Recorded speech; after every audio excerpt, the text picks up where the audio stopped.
सुजयदादा विखे पाटील का निलेश लंके? आता त्या निलेश लंके साहेबांनी पण त्याच्यामध्ये उतरल्यामुळं दोघांमध्ये चुरस होईल. आपल्याला तर भाजपच पाहिजे नाही.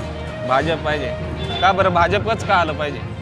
एवढं मोठं राम मंदिर आणलंय, अजून एक मंदिर बाकी आहे आमचं काशी विश्वनाथचं, त्याकरता भाजप पाहिजे ना. बरं, म्हणजे भाजपचं सरकार आलं तर ते मंदिर होईल असं वाटतं तुम्हाला? काशी विश्वनाथ बनारसचं मंदिर होणार. लंके विकास कामावर न येता फक्त विखेंना नाव ठेवून निवडून येणार आहेत, बाकी काही असं काही नाही. दुसरं काय विकास त्यांचा एजेंडा काय त्यांनी सांगावं. आम्ही म्हणतात लंके फक्त स्टंट करतात. स्टंट नाही, स्टंट काय विषय? स्टंट केल्याशिवाय थोडी माणूस, म्हणजे जर मला समोर त्याला हरायचं तर त्याला मला काहीतरी करावं लागेल ना, दाखवावं तर लागेल ना. तसंच आहे त्यांचं, त्यांना दाखवावं लागेल ना काहीतरी, तर ते निवडून येणार. हे एका अर्थाने लोकशाहीचा गळा दाबायचं काम चाललेलं आहे. आयुष्यभर एक संधी माणसाला आयुष्य देते आणि त्या संधीचा जर तुम्ही दुरुपयोग केला तर तुम्ही आयुष्यातून उठता. हे लक्षात घेतलं पाहिजे. काळात मग शेतकऱ्याला बाजारभाव, माझा ऊस होता काँग्रेसच्या काळात 500 रुपये टन ऊस होता, 500 रुपये टन. भाजपच्या काळात 3000 रुपये टन, काँग्रेसच्या काळात 1500 रुपये ज्वारी होती. आणि आता सोयाबीनचं बाजाराचं पाहिलं, काँग्रेसच्या काळात सोयाबीन 3000 रुपये होती, 6000 सोयाबीन गेली. आता सध्या 4800 रुपये सोयाबीन. जे अपोजिशन आहे, अपोजिशनवाले 20 जण झाले आणि 20 जणांत त्यांचा पंतप्रधान कोण होणार हेच ठरलेलं नाही, तर लोक मत कोणाला देणार. आज मोदी साहेब जे आहेत, काय वाटतंय खासदार कोण होईल, विखे का लंके? खासदार हां, आता तसं पाहायला गेलं तर विखेच व्हायला पाहिजे. विखे व्हायला पाहिजे का बरं? का वाटतं विखे होते? आता सगळ्याची म्हणजे असं ऐकत आपण चर्चा ते पाहिजे असं. बरं, ठीक आहे. आणि बाकीचे लंके साहेबांचं काय वाटतं, ते का नाही होऊ शकत? नाही, आता तसं ते बी चांगलेच आहे, ते बी होऊ शकते. 24 आता हे 2024चं इलेक्शन आहे, त्यामध्ये 2 उमेदवार आहे, खासदार सुजय विखे पाटील आणि निलेश लंके. काय वाटतं? सुजय विखे पाटील. सुजय विखे का बरं वाटतं आम्हाला असं? बरं, तो गाव कोणतं तुमचं? हे जे नगरच का? मालेगावचं आहे, पण नगरला राहतो. हां, मग मतदान कुठे? मतदान इथंच आहे ना. काय वाटतं मग नगर दक्षिणचा खासदार कोण होईल, सुजयदादा विखे का निलेश लंके? ते काय सांगता येतं का? तर तुम्हाला काय वाटतं राजकारणाचा काही एकंदरीत अंदाज? काही येऊ शकतं, त्याचा काही अंदाज नाही, आपल्याला काही अंदाज नाही. काका तुम्हाला काय वाटतं? लंके लंके का बरं? लंके काम आहे त्यांचं. काम आहे काय? काय काम असं तुम्हाला सांगता येण्यासारखे 2-3 कामं का लंकेनी कामं चांगली केली? म्हणजे आता मी जे मात्र सांगत नाही त्यांचे काम त्या कमेडीच्या साईडला आम्ही बघितलं. बरं, आपलं कामाचा माणूस पाहिजे, काम करणार. मग काय वाटतंय 2024च्या इलेक्शनमध्ये वारं कसं आहे? आता वारा तर सांगता येणार नाही कसं आहे, पण वारा फुल सुपरफास्ट वारा चालू आहे. वारं कोणाकडे आहे, लंके की विखे? तसं तर म्हणता येणार नाही बरं का वारा कोणाकडे, कारण आपल्याला इलेक्शन करायचं म्हणजे एकदम हे नगर जिल्ह्यापुरतं नाही आहे. बरोबर नाही, हे इलेक्शन नगर पुरतं नाही आहे. आपल्याला पंतप्रधानासाठी आपल्याला द्यावं लागेल. काय वाटतं मग कोणत्या पक्षाचं सरकार केंद्रात झालं पाहिजे? आपल्याला तर भाजपच पाहिजे नाही. भाजप पाहिजे का बरं? भाजपच का आलं पाहिजे? एवढं मोठं राम मंदिर आणलंय, अजून एक मंदिर बाकी आहे आमचं काशी विश्वनाथचं, त्याकरता भाजप पाहिजे ना आम्हाला. बरं, म्हणजे भाजपचं सरकार आलं तर ते मंदिर होईल असं वाटतं तुम्हाला? काशी विश्वनाथ बनारसचं मंदिर होणार. काय मग काय वाटतं 2024च्या इलेक्शनमध्ये विखे की लंके? विखेंचा 100%. का बरं? का वाटतं विखेंचं पारडं जास्त? आम्ही विखेंना बघून मत देणार नाही, आम्ही फक्त मोदीजींना बघून मत देणार आहे. मग ते मोदीजींच्या भाजपमध्ये कोणी उमेदवार असो, डोळे झाकून आम्ही फक्त त्यांनाच मत देणार. का बरं? मोदींचं आणि भाजपसाठी काय एवढं मतदान? सुरक्षित आम्ही. पाकिस्तान आपल्याला हल्ला करायला पाकिस्तान घाबरत आहे, भरपूर सगळ्या गोष्टी आहेत. आज मोदीजींनी जगभर नाव जे भारताचं कमवलं आहे ते कोणीच कमवलं नाही आहे, आणि मोदीजींचा अपोजिट कोणी कॅन्डिडेटसुद्धा राहिलेलं नाही. आता तुम्ही मला सांगा, मोदीजींच्या अपोजिटमध्ये पंतप्रधान बनण्याचा कॅन्डिडेट कोणी आहे का? बरं, नाही. त्यामुळं 100% मत हे फक्त सुजयदादा विखे यांनाच देणार आम्ही. आणि त्यांच्या विरोधात जे उभे आहेत लंके साहेब, ते सुद्धा चांगले लोकप्रिय 100% ते लोकप्रिय आहेत. ते आमदार म्हणून आम्ही त्यांना एक वेळेस देऊ शकतो, पण खासदारकीला पंतप्रधान निवडायचा आहे. त्यामुळं मत हे फक्त आणि फक्त मोदीजी साहेबांकडे बघून सुजय विखे यांनाच देण्यात येणार. आता हे 2024चं जे इलेक्शन येत आहे लोकसभेचं, त्यामध्ये काय वाटतं नगर दक्षिण लोकसभा मतदारसंघामध्ये की लंके? कामाच्या हिशोबाने बघायला झालं तर लंके साहेबांचंच पार्ट थोडंफार दिसतंय. बरं, का बरं लंके साहेबांचंच का वाटतं तुम्हाला? लंके साहेबांचं त्यांनी केलेले पार्टनरचे जे काम आहेत आणि जे त्यांचं संघटन आहे ते सगळं बघता मला असं वाटतं की लंके साहेबांचं. बरं, आम्हाला वाटण्यापेक्षा आहे ना, मागच्या वर्षी 5 वर्षात आम्ही सुजय विखेंना मतदान केलं आणि ते असं नाही आम्ही पळूपळू काम केलं आहे त्यांचं. पण येणाऱ्या काळात त्यांनी काय सांगितलं होतं, आम्ही 5 वर्षात युवकांना रोजगार देऊ. युवकांना रोजगार नाही भेटला, एक कंपनी पण नाही आली आणि गुंडेशाही बंद करू किंवा हे ज्या प्रकार घडून राहिले, आत्महत्या मर्डर झाले आता 2-3 ते बंद करू. जिल्ह्यात त्याचे प्रकार जास्त वाढले निवडून आल्यानंतर. लंके साहेबांनी कोरोना चांगल्या प्रकारे, म्हणजे ज्यावेळेस मुलगा वडिलांकडे जात नव्हता कोरोना झाल्यानंतर, त्यावेळेस लंके साहेब गोरगरिबांसाठी कष्ट करत होते. आणि आज पण त्यांचं, ते आमचे आमदार पण नाहीत, आमचा त्यांचा परिचय पण नाही, पण एक माणूस, चांगला माणूस, एक गरीब माणूस म्हणून आम्हाला तो वाटतो आणि येणाऱ्या निवडणुकीत त्यांचाच विजय होईल. नाव काय साहेब तुमचं? राहुल रक्ताटे. काय काम करतं सर? माझं वर्कशॉप आहे, 2 व्हीलर 4 व्हीलर आणि स्पेअर पार्टचं दुकान आहे. बरं, ठीक आहे. तर आता ही आगामी 2024 लोकसभेची निवडणूक आहे, त्यामध्ये 2 उमेदवार आहेत, सुजयदादा विखे पाटील आणि निलेश लंके. तर तुम्हाला काय वाटतं, या दोघांमध्ये तुल्यबळ आणि निवडून येण्याजोगा उमेदवार कोणी? उड्डाण पूल झाले भाऊ, नंतर बरेचसे विकास कामं झालेले आहेत गावोगावी. बरं, उड्डाण पूल हा मेन विकास काम आहे आमच्या नगरचा बहुप्रतीक्षित उड्डाण पूल झाला. हो, बऱ्याच वर्षापासून त्याची प्रतीक्षा होती, तो झाला एकदा. बरं, ठीक आहे. तुमचे मित्र आहे ते? हो, मित्र. बरं, तुमचं काय नाव सर? मल्हारी बोर. काय वाटतं तुम्हाला, कोण निवडून येईल, लंके की विखे? लंके. हे तर म्हणतात विखे येणार. ते त्यांच्या मनाने म्हणतात ना, ते माझ्या मनाने लंके. बरं, लंके काय येतील तुम्हाला असं वाटतं? लंके म्हणजे शेतकऱ्यांचा सर्वसामान्य नेता आहे आणि शेतकऱ्यांच्या सर्व प्रश्नांना वाचा फोडणार नेता आहे, म्हणून लंके निवडून. आणि असं का वाटतं का लंके हे खासदार झाले पाहिजे? लंके खासदार झाले तर निदान भेटते तरी, तसे विखे खासदार झाले भेटत बी नाही 5 वर्ष एकदा येऊन गेल्यानंतर. पण खासदारांना तर खूप मोठा एरिया कव्हर करायचा असतो. खूप मोठा एरिया म्हणजे खासदारांना किती गाव आहेत? 711 गाव म्हणजे एवढे मोठे गाव नाही. इतका मोठा काही एरिया नाही, भारतभर तर एरिया नाहीये, अर्धा जिल्हाचे. लंके भेटतात पण तुमचे प्रश्न सुटतील का? हा सगळ्यात मेन मुद्दा आहे ना. त्यांनी प्रश्न विचारलाय प्रश्न भेटतील पण प्रश्न सुटतील का? सुटते ना, का नाही सुटणार? आतापर्यंत सुटले. लंके विकास कामावर न येता फक्त विखेलला नाव ठेवून निवडून येणार आहेत, बाकी काही असं काही नाही. दुसरं काय विकास त्यांचा एजेंडा काय त्यांनी सांगावं. आम्ही लंके फक्त स्टंट करतात. स्टंट नाही, स्टंट काय विषय?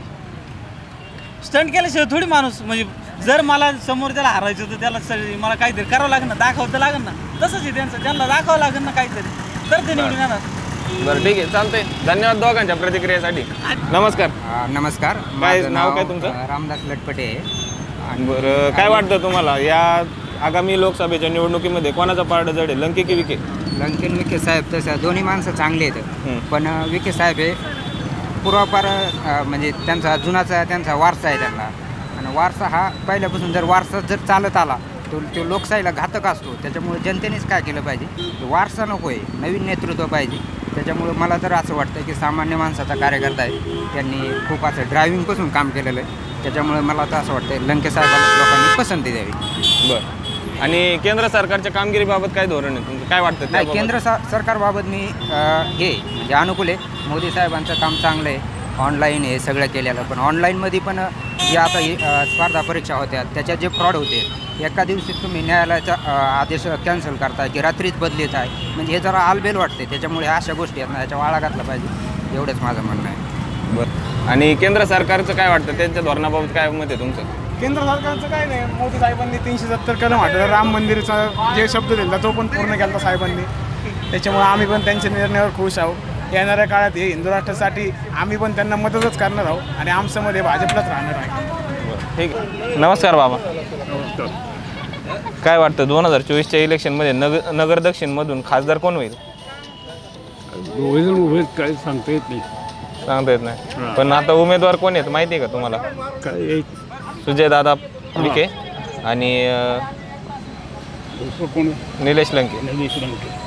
काय वाटतं दोघांमध्ये जास्त तुल्यबळ उमेदवार कोण आहे? काय दोघांच सध्या बळच आहे, याची काय सांगता येत नाही. इलेक्शन आहे म्हणजे निवडणूक आहे. बरं,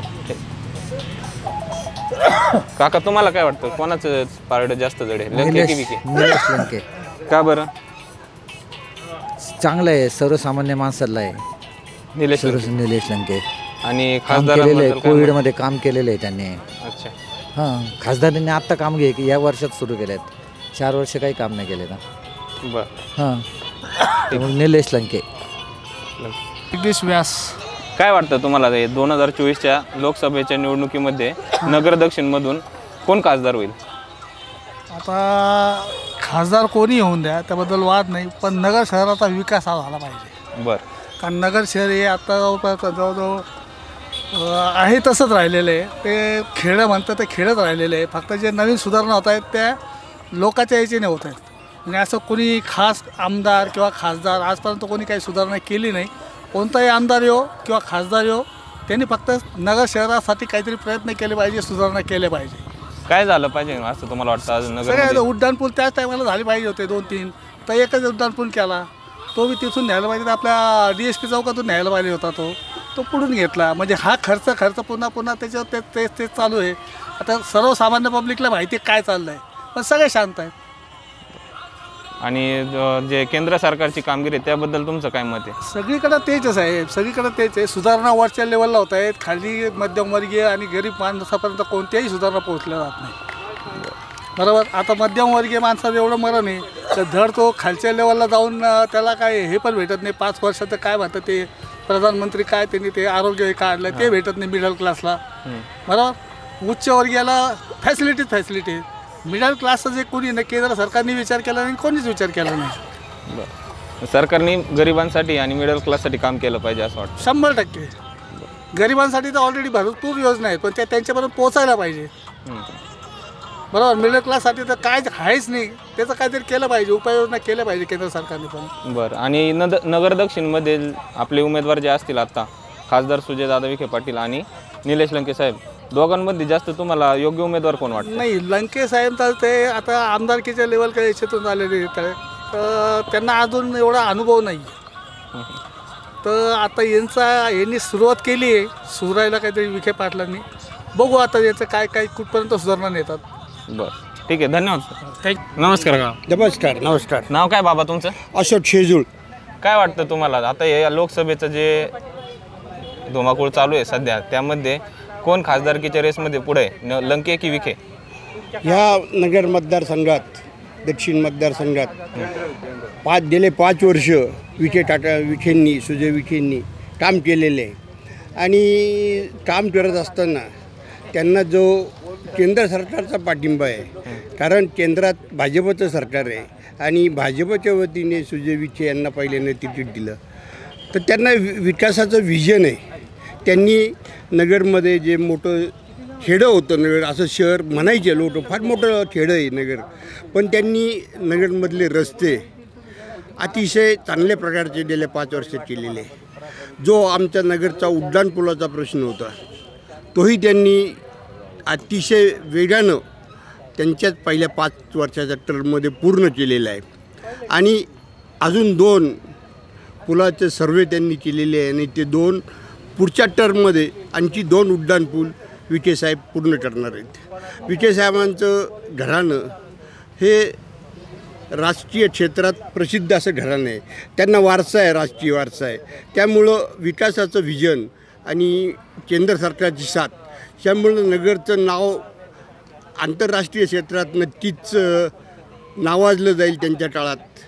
शिर्डीला विमानतळ झालं, नगरला शिर्डीमुळं जो एक वेगळं ठसा होता, तर विमानतळामुळं आणखीच शिर्डी प्रसिद्धी झाली आणि नगरची बाजारपेठ खुलली. असं एक प्रश्न जर सोडवत गेले तर नगरचा विकास लवकरच होईल आणि नगर हे पुन्हा मुंबईच्या तोडीचं शहर झाल्याशिवाय राहणार नाही. धन्यवाद. बरं, अजून काय? आणि जे आता दुसरे त्यांना उमेदवार त्यांना विरोधात जे आहेत निलेश लंके, त्यांच्याबद्दल काय वाटतं? असं आहे, राजकारणात प्रत्येकाला आपण मोठं व्हावं असं वाटतं. तो एकदा आमदार झाला की त्याला वाटतं खासदार व्हावं, खासदार झालं त्याला वाटतं आपण मंत्री व्हावं, मंत्री झालं त्याला वाटतं देशाचं पंतप्रधान मी व्हावं. इच्छा आकांक्षा असणं हे काही गैर नाही, परंतु आपण ज्या मतदारसंघात काम करतो त्या आपल्या विरोधात कोण आहे त्याचा अभ्यास थोडासा केला पाहिजे राजकारणात. कारण समोरच्या पार्टीचं तुम्ही जर वजन त्याचं दुर्लक्ष केलं तर ते तुमच्या आयुष्यभर एक संधी माणसाला आयुष्य देते आणि त्या संधीचा जर तुम्ही दुरुपयोग केला तर तुम्ही आयुष्यातून उठता. हे लक्षात घेतलं पाहिजे. आणि आपल्या विरोधात कोण आहे त्याच्या विरोधात आपल्याला लढायचं, त्याची ताकद काय, तो कोणत्या पक्षाचा याचा विचार विरोधकांनी करायला पाहिजे होता, पण तो केलेला दिसत नाही. मोहापायी त्यांनी आपलं आमदारकीचा राजीनामा दिला आणि खासदारकीला उभं राहील, तर त्यांचं भविष्य थोडंसं अंधारमय दिसतंय मला. बरं ठीक आहे, धन्यवाद दादा. धन्यवाद. नमस्कार काका. नमस्कार. नाव काय काका तुमचं? साईनाथ कावट. बरं, काय वाटतं 2024च्या इलेक्शनमध्ये कोणाचं पारडं जड आहे? काही निलेश सांगता येत लंके नाही. की विखे?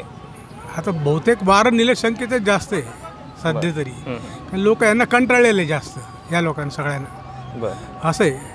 आणि केंद्र सरकारच्या कामगिरीवर काय तुमचं मत? काहीच कामगिरी नाही त्यांची. इकडनं आला इकडं स्वच्छ झाला, इकडनं आला इकडं स्वच्छ झाला, असंच कामगिरी त्यांची. बाकी काय आहे, एवढंच आहे.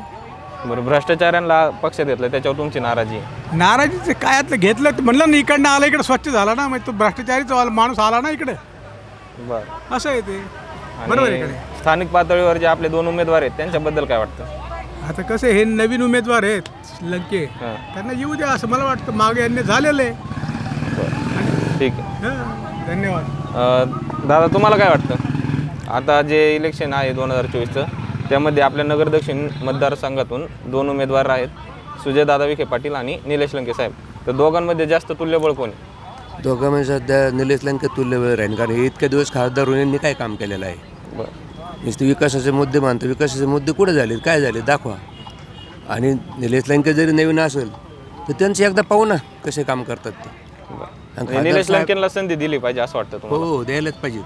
याचं कारण असं आहे का, इतक्या दिवस ते खासदार साहेब आहेत, खानदानी राजकारणी आहेत, त्यांनी विकास करायला पाहिजे ना. शेवटच्या 4 महिन्यात तुम्ही सांगायचं आम्ही असं केलं आम्ही तसं केलं, त्याचा काय उपयोग आहे?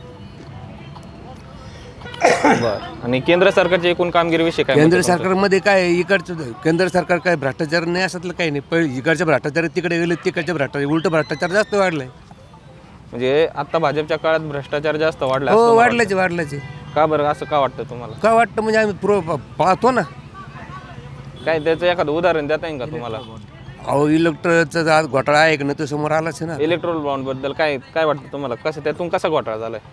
कसं झालं मग तुम्ही पाहिलं आता कसं झालं. आता सगळं पेपरला यायचं तसं सगळ्या लोकांना तर समजायला लागलं ना तुम्ही काय आहेत नेमकं. आता मला एक सांगा तुम्ही की समजा, मला एक असं सांगा तुम्हाला का हे म्हणते हे भ्रष्टाचार ते म्हणते भ्रष्टाचार, दोन्ही पण भ्रष्टाचार तुम्ही काय घेतलं? मग हे जर भ्रष्टाचार होते तुमच्या कशात घेतल्या? भ्रष्टाचारासाठीच घेतलं नाही. भ्रष्टाचाराचे आरोप केलेल्या नेत्यांना तुम्ही पक्षात घेतलं का नाही पक्षात तुम्ही? मग जे जर सज्जन होते तर मग त्यांना कशाला घेतलं तुम्ही? मग तुमच्यात भाजप जर लय तुमचा सज्जन आहे, तुम्ही भ्रष्टाचार लोक तुमच्यात कशाला घेतले? दादा, तुम्ही इलेक्ट्रोल बॉन्डचा मुद्दा मांडला, तर तुम्हाला त्याबद्दल काय सांगता येईल का अजून? इलेक्ट्रल बॉन्ड घेऊन अगोदर चंदा घ्यायचा, नंतर धंदा द्यायचा आहे. मोठ्या मोठ्या कंपन्याकडून पैसे घेतले अगोदर इलेक्ट्रॉल बॉन्ड, त्यांना दिलेत, बरेचसे कामं दिलेत. ठीक आहे. हां, तर याच्या इलेक्ट्रोल बॉन्डच्या माध्यमातून मोठा भ्रष्टाचार झाला. मोठा भ्रष्टाचार झालेला आहे, फार मोठा भ्रष्टाचार आहे हा इलेक्ट्रॉल बॉन्डचा. तो लोकांच्या निदर्शनास आला पाहिजे. आला, चौकशी झाली पाहिजे. बरं, सुप्रीम कोर्टाच्या अध्यक्षतेखाली व्हायला पाहिजे चौकशी. बरं, ठीक आहे. धन्यवाद सर. धन्यवाद. नमस्कार काका. नमस्कार काका, नाव काय तुमचं? ज्ञानेश्वर महेश माळे. काय वाटतं आता 2024च्या इलेक्शनमध्ये आपल्या नगर दक्षिण मतदारसंघातून 2 उमेदवार आहेत, सुजयदादा आणि निलेश लंके. तर काय वाटतं यामध्ये कोणाचं पारडं जास्त जड वाटतंय तुम्हाला? साहेब, आता चर्चा तर दोन्हीकडे चालूच आहे. इकडून हे भारी वाटतात, इकडून हे भारी वाटतात. आता त्याचं काय, इलेक्शन आहे शेवटी, पब्लिकचं काय करायचं करतातच पब्लिक. बरं, असं. आणि केंद्र सरकारच्या बाबतीत काय वाटतं तुम्हाला, त्यांच्या धोरणाबाबत? केंद्र सरकारच्या बाबतीत केलं तर साहेब बरंच आहे. साहेब, विकासाच्या बाबतीत बरंच आहे. त्यांचं काय असं वाईट नाहीच आहे कुठं. केंद्र सरकारचं तर चांगलंच आहे. बरं, म्हणजे केंद्रात भाजपचं सरकार परत येऊ शकतं का? तुम्हाला काय वाटतं? यायला तर पाहिजे बा, आमचं तर मत ते आहे, यायला तर पाहिजे. ठीक आहे, चालतं. धन्यवाद सर. थँक्यू. साहेब, तुम्हाला काय वाटतं 2024च्या इलेक्शनमध्ये नगर दक्षिण मतदारसंघातून सुजयदादा विखे पाटील की निलेश लंके साहेब? सुजयदादा विखे पाटील निवडून येणार. का बरं, काय वाटतं असं? कारण त्यांचे जर घरची परंपरा वगैरे पाहिली किंवा त्यांचं जे पूर्ण नगर जिल्ह्याचं राजकारण जर बघितलं तर मूळ राजकारण हे विठ्ठलराव विखे पाटील किंवा नंतर बाळासाहेब विखे पाटील यांनी जे लोकांवर जी एक पकड बसवलेली आहे किंवा त्यांचं जे काही संघटन आहे फार उत्कृष्ट संघटन आहे.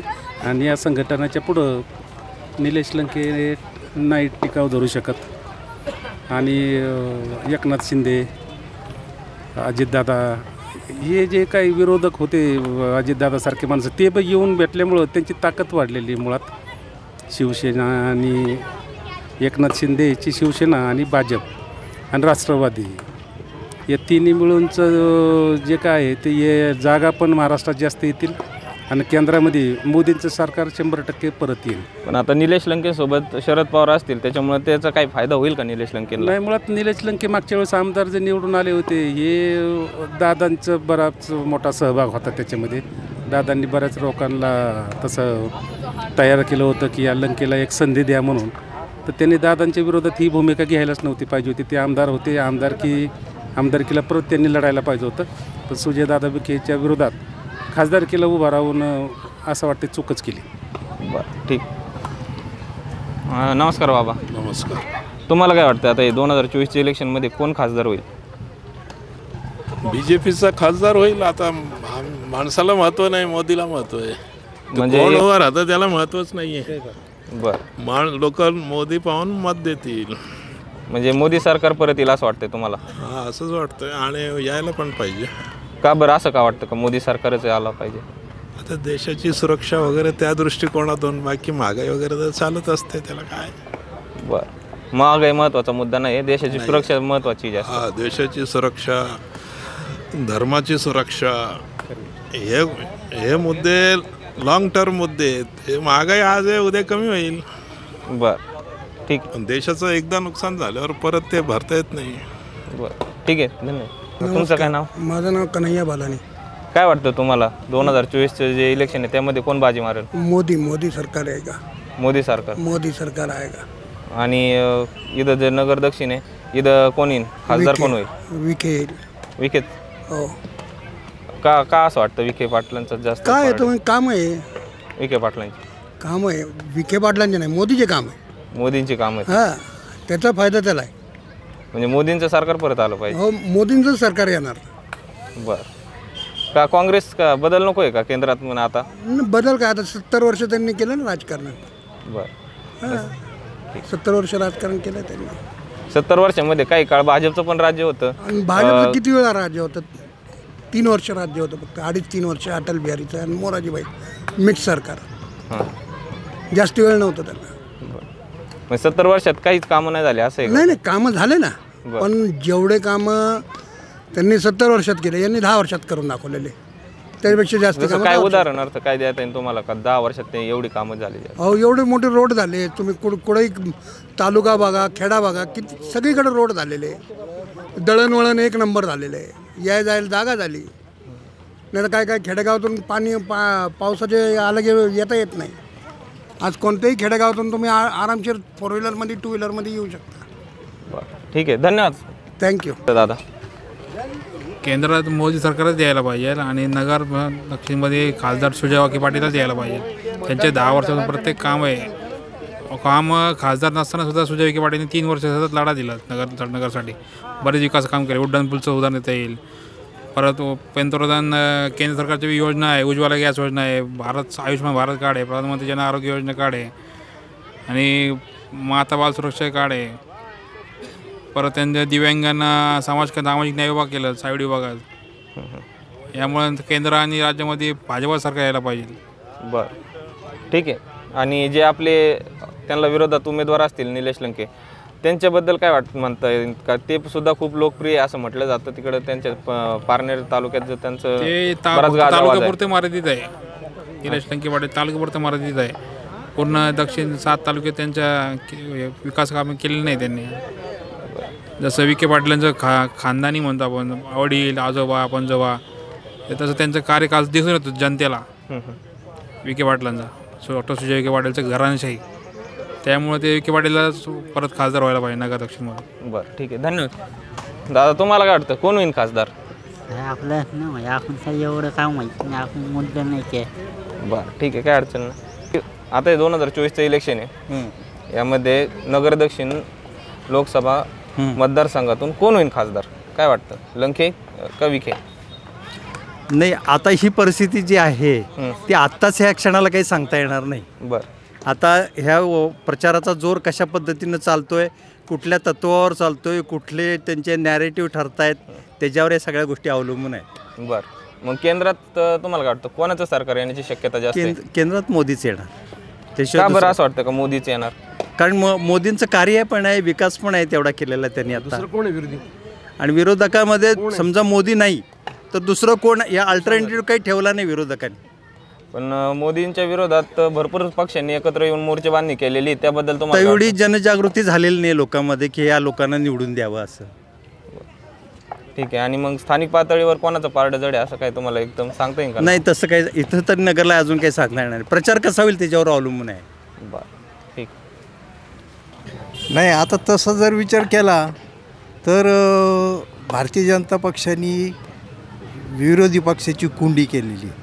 कुंडी म्हणजे त्यांना त्यांच्या आर्थिक अडचण तयार केल्या, त्याच्यानंतर त्यांना ईडी अमुक तमुक याच्यात खोट्या गुन्ह्यामध्ये त्यांना आतमध्ये टाकू राहिले. म्हणजे बीजेपी तुम्हाला काय म्हणतात, दमदाटीचं राजकारण? हो, दमदाटीचं दिसतंय ना ते.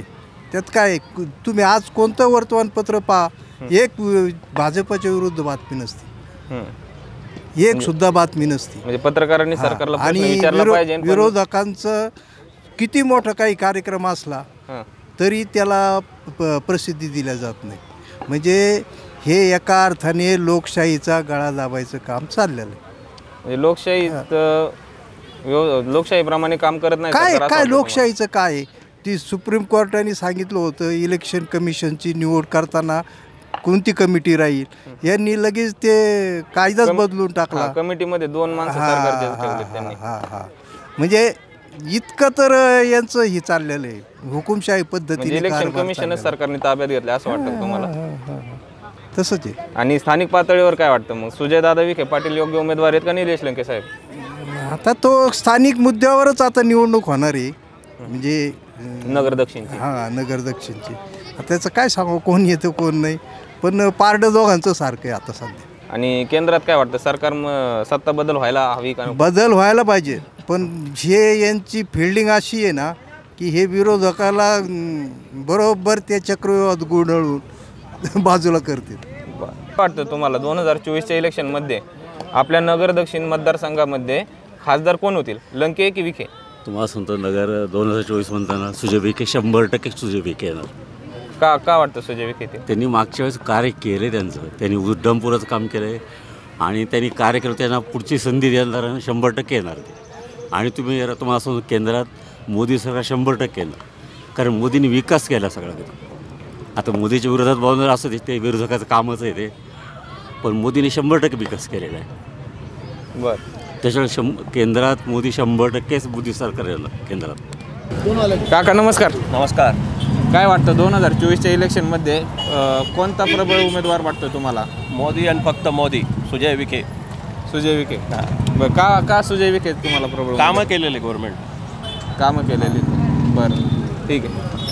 तुम्हाला काय वाटतं सर? सुजय विखे. मोदी सरकार आलं पाहिजे असं का वाटतं तुम्हाला? काम केलेलं आहे त्यांनी, प्रत्येकाचं गरीबासाठी, लेडीजसाठी, सगळ्यासाठी काम केलं. काय असं उल्लेखनीय काम असं कोणतं आहे का बाबा हे काम? साहेब, एक उल्लेखनीय काम तर पूर्ण नगर समोर हेच आहे, काय सगळ्यात मोठं उन्हाळपुढे झालं. इतके लोकांचे हे गेले, घरचे लोक गेले, ते सगळ्यात मोठं काम होतं. जे भले पहिले सँक्शन केलं काय केलं, पण यांनी कमीत कमी प्रतिसाद देऊन पुढं आणलं त्या कामाला. बरोबर. ठीक.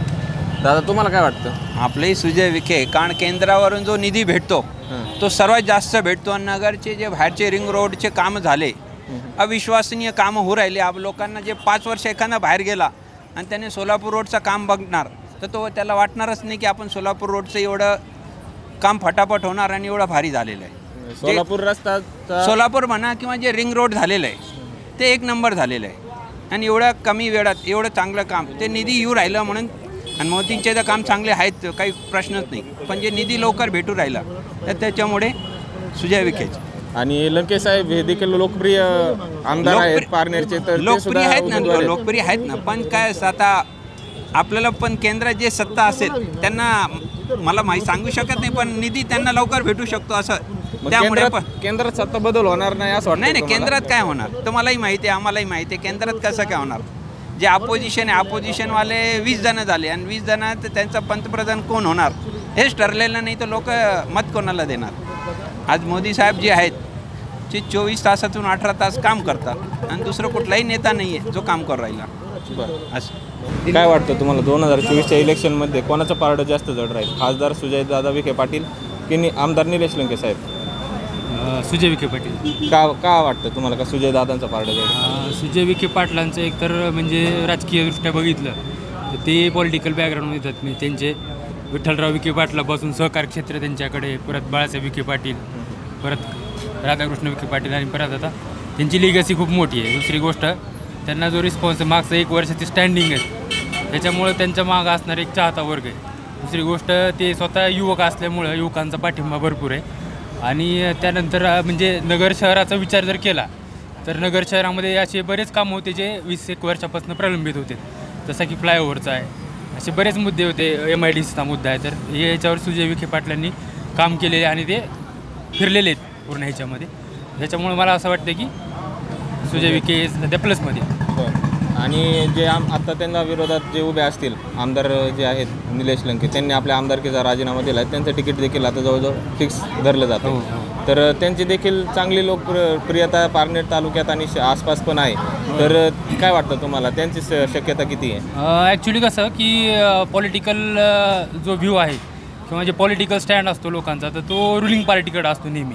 रुलिंग पार्टी कधीही अपोजिशनला टफ जाते. तर आता ह्यांच्याकडे म्हणजे हे सुजय विखे जे ते तिघांचा पाठिंबा घेऊन येतात. अजितदादा पण आहेत, एकनाथ शिंदे पण आहेत आणि प्लस देवेंद्र फडणवीस म्हणजे BJPची एकतर देशव्यापी ताकद त्यांच्यासोबत आहे. निलेश लंके जे आहेत तर त्यांच्या पाठीमागं एक वीक पक्ष आहे की बाबा उद्धव ठाकरेंचा पक्ष आहे, तर त्यांच्याकडे तेवढं ग्राउंड लेवल आमदार नाही आहेत. किंवा शरद पवार साहेब आहेत पण त्यांचा म्हणजे जो हुकमाचा एक होता अजित पवार तर तोच त्यांच्या ऑपोजिशनमध्ये. म्हणजे निलेश लंके ज्या गोष्टीवर आमदार झाले अजित पवारांच्या पाठिंब्यावर तर तो हुकमाचा एक त्यांच्याकडे यावेळेस नाही आहे. प्लस कसं एक मोदी फॅक्टर चालतो नेहमी की लोक म्हणतात की आम्ही मोदीला मत देणार कोणी असलं तरी. त्याच्या पण निलेश लंकेंचं मला वाटतं की निर्णय योग्य आहे. आमदारकी सोडून जे खासदारकीचं निवडणूक लढवणं हे मला निर्णय योग्य वाटतो, पण खासदारकीसाठी सुजय विखे निवडून येतील असं वाटतं मला. बरं, आणि एकंदरीत केंद्र सरकारचं जे धोरण राहिलं आहे आत्तापर्यंत त्याबाबत तुमचं काय म्हणणं आहे? केंद्र सरकारचं धोरणाबाबतीत तर मी खूप समाधानी आहे. म्हणजे बरेच 30-40 वर्षापासून एक प्रलंबित प्रश्न होते, जसं की 370 कलम हटवण्याचा असेल. तुम्ही बघता की 370 कलम हटवल्यानंतर आपल्याकडे बॉम्बस्फोटाचं आणि टेररिझमचं प्रमाण हे खूप कमी झालेलं आहे. हार्डली फक्त 1-2 उदाहरणं सांगता येतील, बालाकोट किंवा पुलवामा याचे 2च अतिरेकी हल्ले. त्याच्या आधी बॉम्बस्फोटांची अशी मालिका चालायची. 15 ऑगस्ट 26 जानेवारी आलं की म्हणजे रेड अलर्ट, पोलीस रडारवर असं असायचं. पण आता आपण सेफ स्वतःला सिक्युअर करू म्हणजे वाटते प्रत्येकाला की आपण सेफ आहे. किंवा रेल्वे बॉम्बस्फोट अशा पण घटना बऱ्याच झाल्या होत्या. तर ते 370 कलम हटवणं असेल किंवा त्याच्यानंतर राम मंदिराचा एक प्रलंबित प्रश्न आहे. म्हणजे भावनिक आणि धार्मिक तर प्रश्न सोडाच, पण त्याच्यामुळे जवळपास आज 10,000 कोटींची इन्व्हेस्टमेंट अयोध्येमध्ये आलेली आहे किंवा UPमध्ये आलेली आहे. किंवा हे असे जे मोदींचे मोठे मोठे जे धाडसी निर्णय घेण्याचे जे स्ट्रॅटेजी आहे आणि ते तर आता म्हणतात की 2024चा माझा जो कालखंड असेल तर ह्या 2 कालखंडापेक्षा तो आणखी भव्य दिव्य असेल आणि आणखी मोठे मोठे निर्णय मी घेणार आहे. तर जनता आता त्या दृष्टीने त्यांच्याकडे पाहते की आता मोदी साहेब काय आणणार.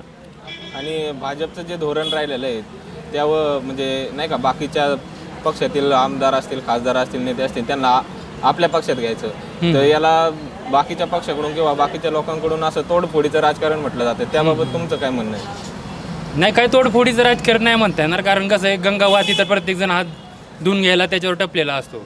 हे भाजप काय त्यांच्यावर जाळ टाकून त्यांना असं गाडीत कोंबून नाही आणत आहे. ते इन्व्हाइट करतात किंवा समोरून अप्रोच होत असेल तर ते ॲक्सेप्ट करतात आणि नेते त्यांच्याकडे येतात. आणि कसं आहे म्हणजे राजकीयदृष्ट्या विचार केला तर आमदार खासदार फोडल्याशिवाय ती गल्ली माणसं आपल्याकडे आणल्याशिवाय कोणता पक्ष मोठा होत नसतो. आधी 15 वर्ष विरोधकांनी तेच केलेलं आहे आणि आता भाजप तेच रिपीट करते आणि हे होत राहणार. उद्या भाजपचे दिवस वाईट आले तर हे आमदार तिकडे जाणार, ती लोक हा पक्ष फोडणार, हे राजकारण होत राहणार. त्याच्यामुळं काही पक्ष फोडणं हे म्हणजे हे कॅज्युअल गोष्टी आहेत. हे मला तर योग्य वाटतं राजकीयदृष्ट्या. बरं, ठीक आहे, धन्यवाद. थँक्यू. नाव काय तुमचं? नाना सानप. काय वाटतं तुम्हाला 2024च्या इलेक्शनमध्ये नगर दक्षिण मतदारसंघामध्ये कोण खासदार होईल? सुजय विखे. का बरं, का वाटतं सुजय विखे खासदार होतील? खाली कोण काम करते वर याचा काही आम्हाला घेणं देणं नाही. इथे हिंदू राष्ट्रासाठी आपकी बार फिर मोदी सर. म्हणजे मोदी सरकारच्या कामगिरीवर तुम्ही खुश आहेत? एकदम खुश. म्हणजे पण शेतकऱ्यांमध्ये तर असं म्हटलं जातं का शेतकऱ्यांच्या मालाला बाजारभाव भेटत नाही. काँग्रेसच्या शेतकऱ्याला बाजारभाव, माझा ऊस होता काँग्रेसच्या काळात 500 रुपये टन ऊस होता, 500 रुपये टन. भाजपच्या काळात 3000 रुपये टन आहे. काँग्रेसच्या काळात 1500 रुपये ज्वारी होती. आणि आता सोयाबीनचं बाजाराचं पाहायला गेलं काँग्रेसच्या काळात सोयाबीन 3000 रुपये होती, 6000 सोयाबीन गेली. आता सध्या 4800 रुपये सोयाबीन आहे. बरं, पण 2014ला तर 10,000 झाला होता सोयाबीनचा बाजार. अजिबात झाला नव्हता, एकदम खोटे. 2014ला झाला असेल तर त्याची एखाद्याने रिसिट द्यावी, एखादी पावती द्यावी की 10,000 रुपये भाव झाला. म्हणजे एकंदरीत मोदी सरकारचे कामगिरी तुम्ही खुश आहेत? एकदम खुश. आणि नगरमध्ये पण सुजयदादाच येते. तर आज आपण नगर दक्षिण या मतदारसंघामध्ये आलो. नगर शहरात आपण लोकांच्या प्रतिक्रिया देखील जाणून घेण्याचा प्रयत्न केला. यामध्ये सुजय विखे पाटील यांच्या बाजूने लोकांचा कल दिसून येतोय.